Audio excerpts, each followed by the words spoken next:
morning everybody. BSc part third year abstract algebra paper first. Last turn पे अपन ने ring करी था. Ring की कंडीशन एक बार दोबारा लिख लीजिए. वलय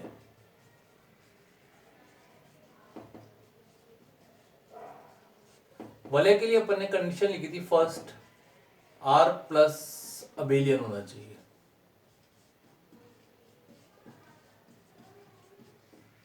second R dot semi group होना चाहिए. तीसरी कंडीशन थी गुणा की योग पर बंटनशीलता का नियम.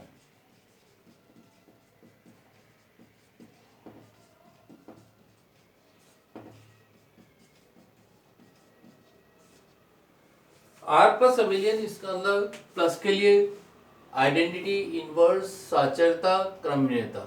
यहाँ थी गुणा के लिए सेमी ग्रुप केवल. और तीसरी कंडीशन थी गुणा की योग पर बंटनशीलता का नियम. इसके आधार पे एग्जाम्पल बताए थे अपने को. Z प्लस डॉट पूर्णांकों का समुच्चय, इसी प्रकार Q प्लस डॉट परिमेय संख्याओं का समुच्चय, R प्लस डॉट और C प्लस डॉट वास्तविक संख्याओं का समुच्चय योग एवं गुणा के लिए एक वलय है. इसी प्रकार सम्मिश्र संख्याओं का समुच्चय योग एवं गुणा के लिए एक वलय है. नेक्स्ट चैप्टर जो अपन कर रहे हैं सब रिंग उपवलय. चैप्टर 8 है उपवलय. उपवलय की वही कंडीशन है जो काफी कंडीशन सब ग्रुप में की थी. सब ग्रुप की तरह ही उपवलय चलेगा. जैसे वहां ग्रुप था, G एक ग्रुप था तो H उसका सबसेट लिया था, तो H G की संक्रियाओं के लिए समृत हो तथा H स्वयं भी ग्रुप हो तो H G का उपग्रुप कहलाता. इसी प्रकार यहाँ वलय के लिए, उपवलय के लिए अपन सिद्ध करेंगे. जैसे मान लें एस आर का उपसमुच्चय है तो एस आर की संक्रियाओं के लिए समृत हो तथा एस स्वयं भी वलय हो तो एस आर की उपवलय कहलाएगी. पहले एग्जाम्पल देखते हैं. जैसे जेड क्यू आर सी चारों में ही प्लस और डॉट के लिए ये वलय हैं. और एक मेन आपको शुरू में आपको फर्स्ट चैप्टर में बताया था Z subset of Q, Q subset of R, R subset of C. ये कंडीशन लास्ट चैप्टर तक आप काम में लेंगे. तो ये आपको शुरू में बताया था इंपॉर्टेंट कंडीशन है. Z subset of Q, Q subset of R, R subset of C. अब इसके आधार पर अपन डायरेक्ट कह सकते हैं कौन किसकी उपवलय होगा.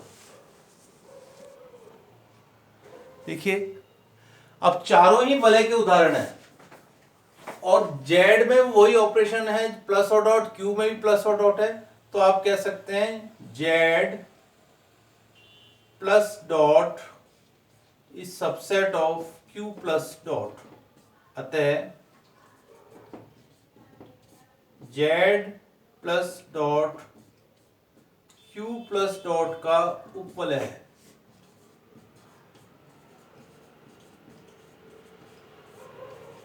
इसी प्रकार जेड आर की भी है, जेड सी का भी है. इसी प्रकार जेड में भी जो ऑपरेशन थे प्लस और डॉट वो क्यू में भी है प्लस और डॉट, और दोनों ही और क्यू प्लस स्वयं भी वलय है और जेड प्लस डॉट भी वलय है. इसी प्रकार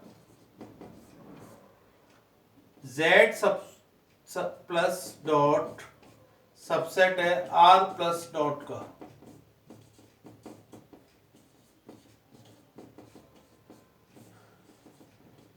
तीन चार एग्जाम्पल इस प्रकार बन जाएंगे. जेड सी का भी उपवलय है, क्यू आर प्लस डॉट का भी उपवलय है, क्यू सी की उपवलय है. तो बहुत सारे एग्जाम्पल यहाँ पे बन गए. तो अपन डेफिनेशन लिखते हैं जैसे उपवलय की.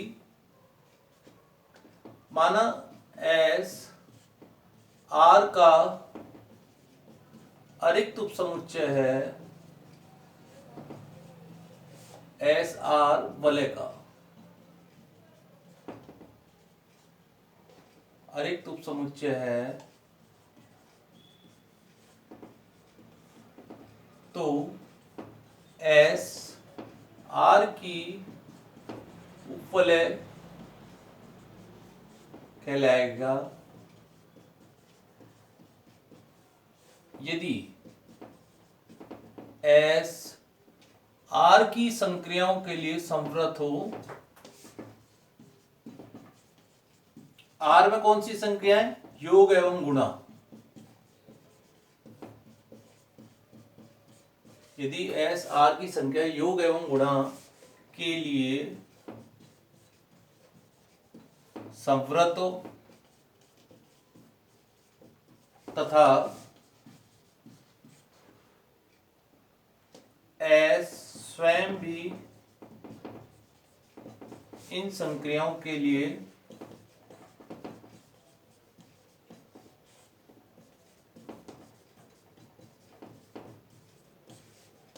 वलय हो। एस आर की संख्या योग एवं गुणा के लिए संवृत हो तो एस स्वयं भी इन संख्या के सापेक्ष वलय हो। अर्थात A element S B element of S which implies A plus B element होना चाहिए एस का। इसी प्रकार गुणा के भी लिखते हैं A element S B element of S which implies A dot B element होना चाहिए एस का। तो इस प्रकार अपन कहेंगे एस आर की उपवलय कहलाएगी।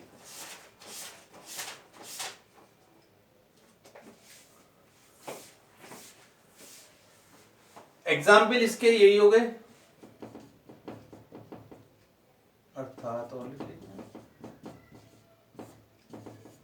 तो ये दो कंडीशन भी आपको साथ के साथ लिखनी पड़ेगी।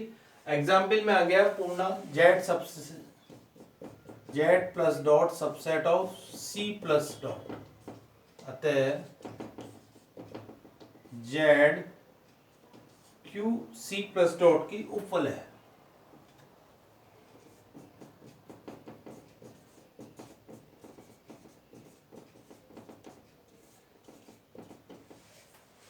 तो इस तरह से एक और एग्जाम्पल अपन ने लिख दिया है।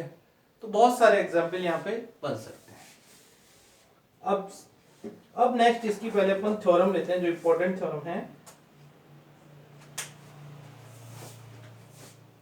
अब यहां दोबारा देखिए एस स्वयं भी इन संख्याओं के लिए संवृत हो तथा एस स्वयं भी इन संख्या के सापेक्ष वलय हो। तो यहां पर अपन अर्थात यहाँ एक चीज और लिख लेते हैं। अर्थात एस प्लस क्या होगा? अबेलियन होगा। यहां से लिख लेते हैं वापस।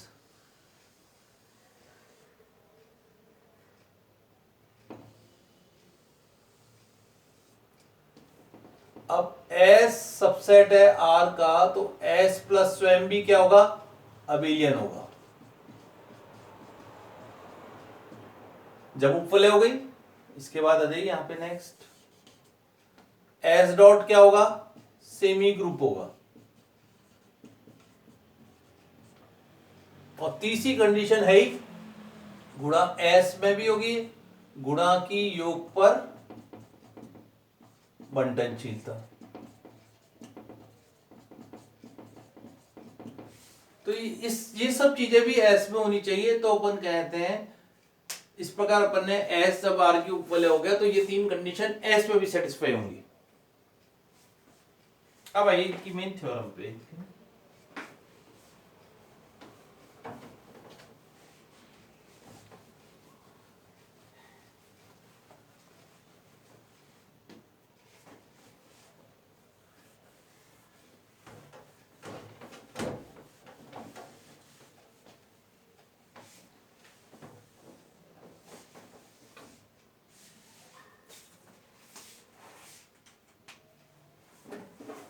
माना R प्लस डॉट एक वलय है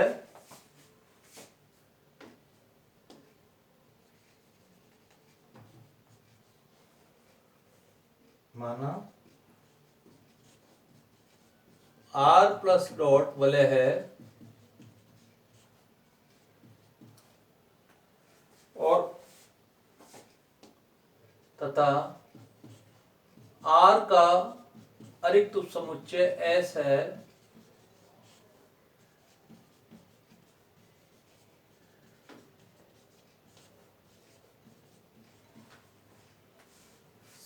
सिद्ध कीजिए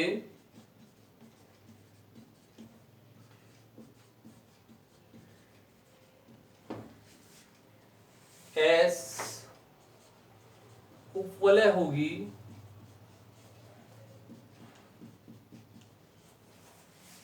यदि और केवल यदि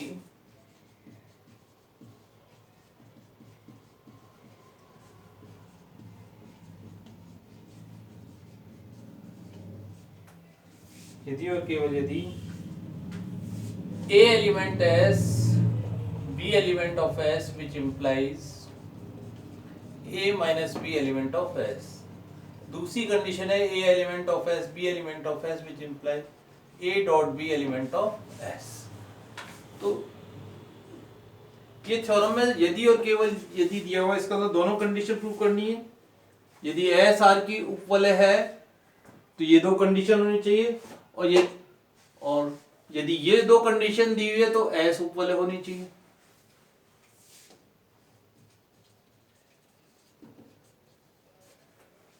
इंपॉर्टेंट थ्योरम है ये भी। तो सबसे पहले कंडीशन नेसेसरी मान लेते हैं।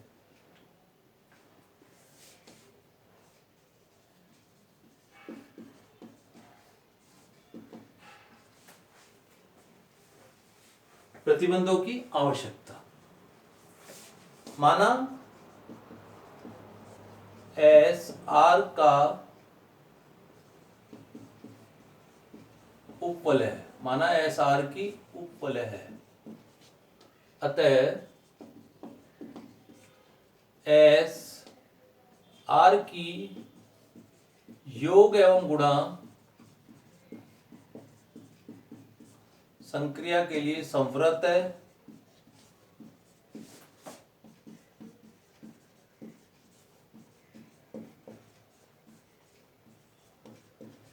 तथा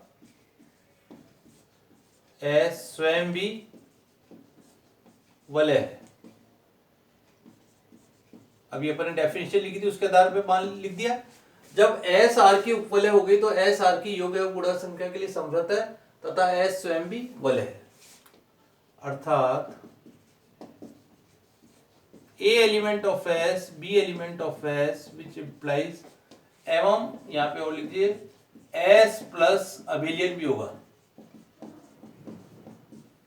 अतः यहां पे जब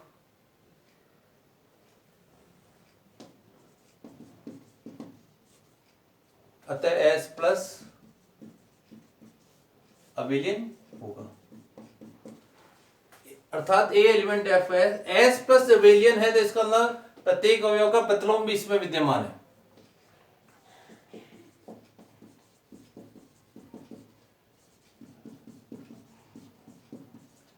ये क्यों? योग संक्रिया के लिए संवृत है,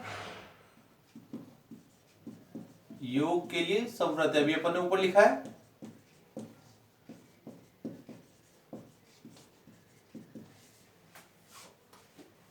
अर्थात which implies A minus B element of S। इसी प्रकार A element of S B element of S which implies A dot B element of S। तो ये दोनों कंडीशन यहां पे लिख सकते हैं। S गुणा के लिए भी संवृत है।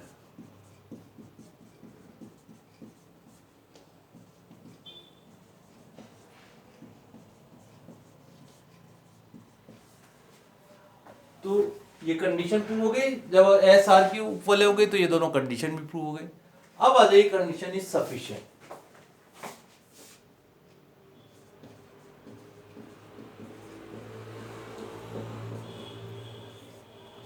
प्रतिबंधों की पर्याप्तता। प्रतिबंधों की पर्याप्तता का मतलब है अपन ये दो कंडीशन मान लेंगे और फिर प्रूव करेंगे एस आर की उपवलय। अब यहां दो कंडीशन ये दी हुई है, एस आर का अरिक्त उपसमुच्चय है, ये तो दिया हुआ ही है,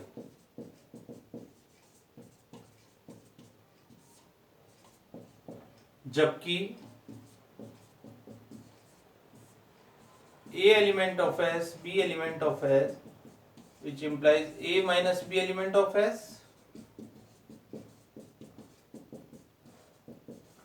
A dot B element of S। ये दो कंडीशन के आधार पे आप लोगों को प्रूव करना है कि एस आर की उपवलय होगा।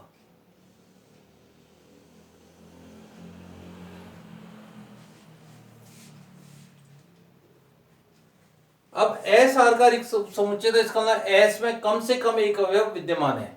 इस बी की जगह भी ए लगा देते हैं, मान लो A element of S which implies A minus A element of H which implies zero element of S. तो यहां क्या लिख सकते हो, जीरो एलिमेंट ऑफ एस, इसका मतलब क्या हुआ, योग संख्या के लिए तत्समक विद्यमान है। यहां लिख देंगे योग के लिए तत्समक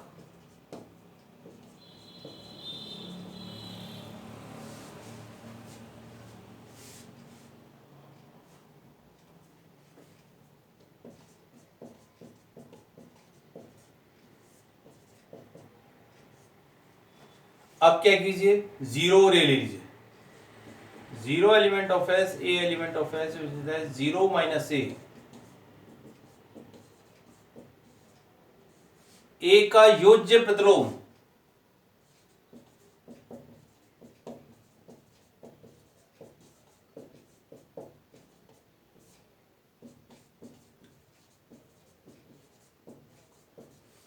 ए का योज्य प्रतिलोम विद्यमान है, इसका मतलब प्रत्येक अवयव का योज्य प्रतिलोम भी इसमें विद्यमान होगा।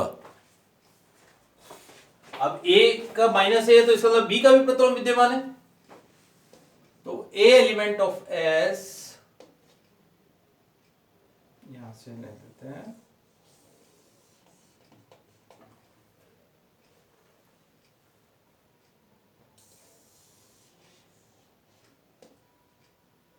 ए element of S, B element of S minus B element of S which implies, condition ये वाली लगानी है, A minus B element of S which implies A plus B element of S. यहां क्या लिखेंगे, एस योग के लिए संवृत है, अर्थात एस योग के लिए संवृत है। अब दूसरी कंडीशन अभी तक यूज नहीं ली, इसको एज इट इज लिख लीजिए, पुनः A element of S, B element of S which implies A dot B element of S. S गुणा के लिए संवृत है, एस गुणा के लिए संवृत है। अब आपके पास आइडेंटिटी आ गई, इनवर्स आ गया, संवृतता आ गई। अब खाली क्रमणीयता और लिखनी है, एस सबसेट ऑफ आर, अतः क्रम विनिमयता, साचर्यता एवं बंटनशीलता भी सत्य होगा।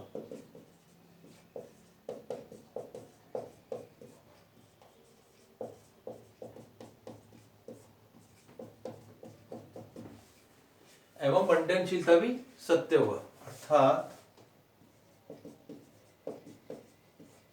एस वलय है, अतः एस आर प्लस डॉट की उपवलय होगा। ये लास्ट लाइन लिखनी जरूरी है, पहले वलय लिखेंगे फिर उसके बाद उसको एस आर प्लस डॉट की उपवलय होगी। अब ये थ्योरम इंपॉर्टेंट है। अब उपवलय सिद्ध करना होगा किसी क्वेश्चन में, केवल ये दो कंडीशन प्रूव करनी पड़ेगी, ए एलिमेंट ऑफ एस, बी, क्योंकि यहाँ बीसा वर्षा दिया हुआ है। यदि एस आर का रिक्त समुच्चय है तो सिद्ध कीजिए एस, तो सिद्ध कीजिए एस उपवलय होगी, यदि और केवल ये उपवलय है तो ये होगी, और ये दिया हुआ है तो एस उपवलय होगा। तो ये दोनों कंडीशन के आधार पर अपन क्वेश्चन में केवल एक ही कंडीशन प्रूव करेंगे, A minus B element of S, A dot B element of S. इसी के एक और थ्योरम, ये थ्योरम अपन ने सब ग्रुप में भी की थी, अगर याद हो तो। सब ग्रुप में किया था A B inverse element of H, उसकी जगह यहाँ ए माइनस बी आ गया खाली। नेक्स्ट एक और थ्योरम देखिए,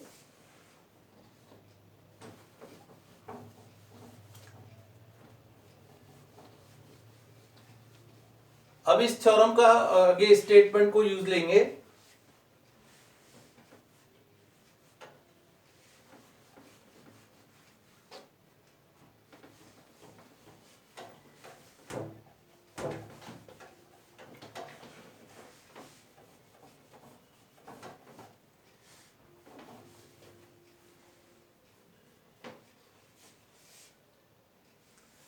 नेक्स्ट थ्योरम देखिए।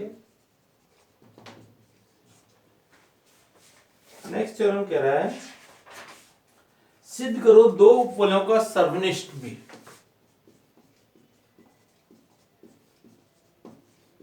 सिद्ध कीजिए दो उपवलयों का सर्वनिष्ठ भी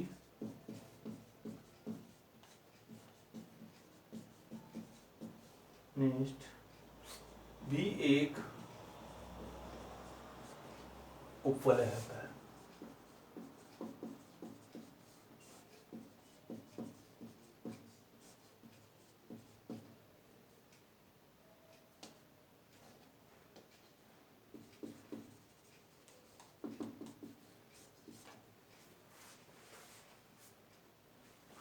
माना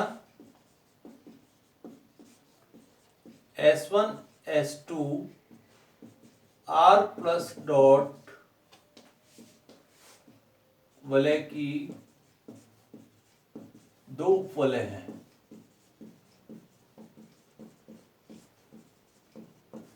अब S1 और S2 मान लिया R की दो उपवलय, इसका मतलब S1 intersection S2 is not equal to 5। क्यों? क्योंकि कम से कम 0 तो दोनों में विद्यमान है। माना A be element of S1 intersection S2 which implies A element of S1 intersection S2 which implies A element S1 का भी है और A element S2 का भी है। इसी प्रकार B element of S1 intersection S2 B element of S1 और B element S2 का भी है। अब आप क्या कीजिए, इन दोनों को साथ लीजिए, इसको और इसको ले लीजिए, A एलिमेंट ऑफ S1 और B एलिमेंट ऑफ S1, इन दोनों को साथ ले लीजिए पहले।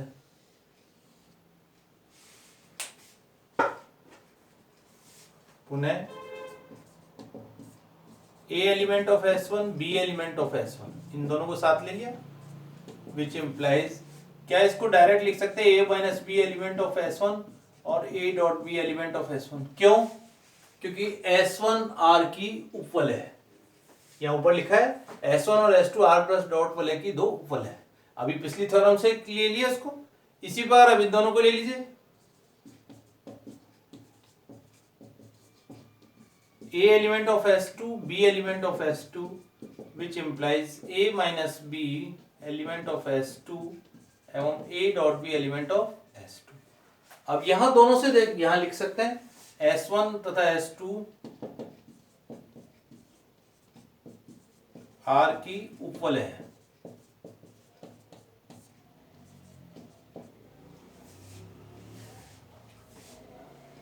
अब ये दोनों कॉमन जा रहा है, A माइनस बी एलिमेंट हो गया, इसका मतलब S1 इंटरसेक्शन S2 का। इसी प्रकार A डॉट बी एलिमेंट हो गया S1 इंटरसेक्शन S2 का। अतः S1 intersection S2 R plus dot की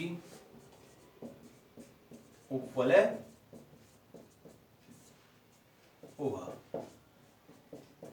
इस प्रकार बने इंटरसेक्शन को भी अपन प्रूव करें। और ये कि यही थ्योरम अपन ने सब ग्रुप में प्रूव की थी, अगर याद होगा तो वहां A B inverse element of H1 A B inverse element of S2 फिर A B inverse element of H1 intersection S2 है।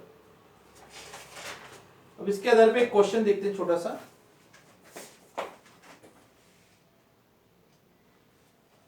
जैसे अब क्वेश्चन में उसी थ्योरम को काम में लेनी है।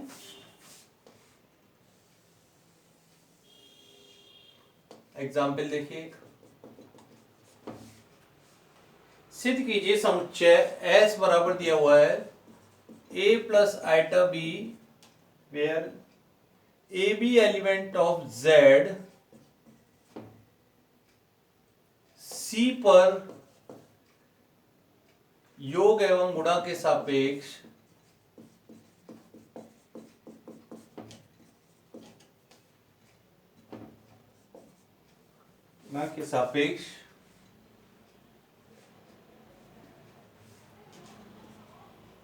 के सापेक्ष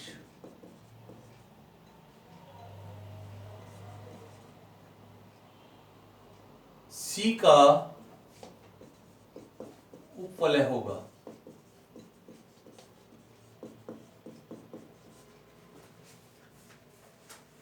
एस बराबर दे रखा है, A B element of Z C पर, सी के सापेक्ष सी का उपवलय होगा। एस पर आपको योग एवं गुणा की द्विचर संख्या दे रखी है। सॉल्यूशन देखिए, माना x1 और x2 एलिमेंट ले लीजिए s के, a1 plus iota b1 where a1 b1 element of z। इसी प्रकार ये किसका एलिमेंट है, s1 का, वेयर a2 b2 एलिमेंट हो गया z का। तो सबसे पहले x1 माइनस y1 निकालिए और x1 डॉट y1 निकालिए। x1 माइनस y1 बराबर डायरेक्ट लिख दें a1 minus a2 plus iota b1 minus b2। अब क्योंकि a1 a2 एलिमेंट है z का, तो a1 माइनस a2 भी एलिमेंट z का होगा, b1 माइनस b2 भी एलिमेंट z का होगा। तो x1 माइनस y1 किसका एलिमेंट होगा, s का। ये s दे रखा है इसको।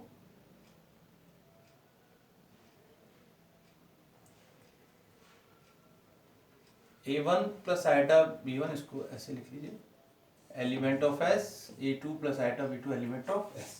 तो a2 b2 किसके एलिमेंट है आपके, a2 b2 एलिमेंट है z के। तो a1 माइनस a2 भी एलिमेंट z का होगा, b1 माइनस b2 भी एलिमेंट z का होगा। इस प्रकार अपन कह सकते हैं x1 माइनस y1 एलिमेंट होगा s का। अब x1 डॉट y1 निकालिए, गुणा डायरेक्ट लिख दें a1 plus iota b1 into a2 plus iota b2 equal to हो गया a1 a2 minus b1 b2 iota square का मान माइनस कर दिया, plus iota a1 b2 plus a2 b1। ये भी एलिमेंट किसका होगा, इसी रूप में आ रहा है, तो पूरा एलिमेंट होगा s का। तो अपन कह सकते हैं x1 y1 एलिमेंट है s का, which implies x1 minus y1 element हो गया s का, x1 डॉट y1 एलिमेंट हो गया s का। अतः s c प्लस डॉट का उपवलय होगा।